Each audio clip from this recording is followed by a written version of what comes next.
Welcome to your Tea Time Tip. I'm Terry Miskolczi, Director of Instruction for Brown Golf here in Bluffton, South Carolina. And we had an interesting question from one of our viewers.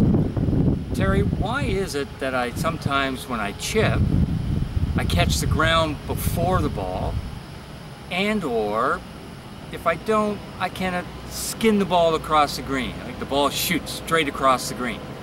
So I'm going to take you over to the putting green, and we're going to talk about chipping and why that shot where you hit the ground before the ball shows up, or why when you top the ball around the green shows up. So let's go over to the putting green and let's talk about how to cure that ailment.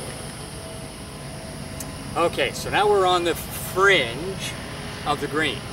Now just remember, the fringe of the green is a part of the golf course that is going to be somewhere between 6 feet to 8 feet wide, that kind of encircles the green, and there's just enough grass that gets in the way of you putting. Now in this case, I'm really only about one step and I'm onto the putting green. If I'm a little further away back, then I'm going to get more into the chipping part of golf, even though I can't putt from here. But today I'm going to try and answer the question, why is it that when I get into a chip shot, when I go and I get ready to hit the chip shot, I hit it and I hit the ground before the ball. Or I stand here, I get ready to hit a chip shot, and I get it and I go, and I hit the ball and it skids right across the green. Why does that show up? And it's basically one thought. Now sometimes you'll hear golfers talk about, the golfer tends to unhinge their hands or hinge them. They let the club move up really quick, or they let the club move down. Now, since that is not your plan was to stand there and hit a good golf shot. So remember, the plan of good chipping, in this case, is to see that I usually tend to be one club head width wide, and I take my swing, and I take my arm, and I go past my right leg, past my left leg, past my back leg, past my front leg. Okay, that's the length of my chip shot. But where the golfer goes astray, they stand here and their goal is to take the club back and try to take the club to the ball.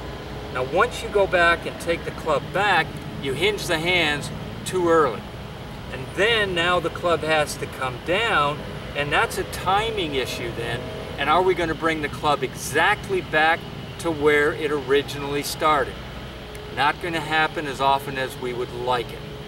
So that what happens in golf is when the golfer takes the club back and then tries to hit the ball, takes the club back and tries to hit the ball, the club comes down too soon.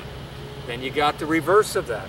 They're going to try looking at, and they've been told, I got to put the ball up in the air, and then they try to get the club to pick the ball up in the air, and of course, now the club passes your hands, and your hands tend to stop. So the key, the success to get out of that really quick is to take both your hands, hang on, let both your hands pull your arm back just until you pass your back leg.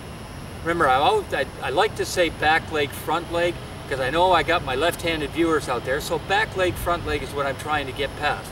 So once I go past and past, past and past. So when I come to the shot, I go past and past, I'll have the shot, I'll move the ball right off the surface of the ground because my swing is going towards where I want the ball to go. My swing is not going just to the ball, my swing is going to where I want the ball to go. Accomplish that and you will start to decrease a lot the fat shot and the top shot in your chipping game.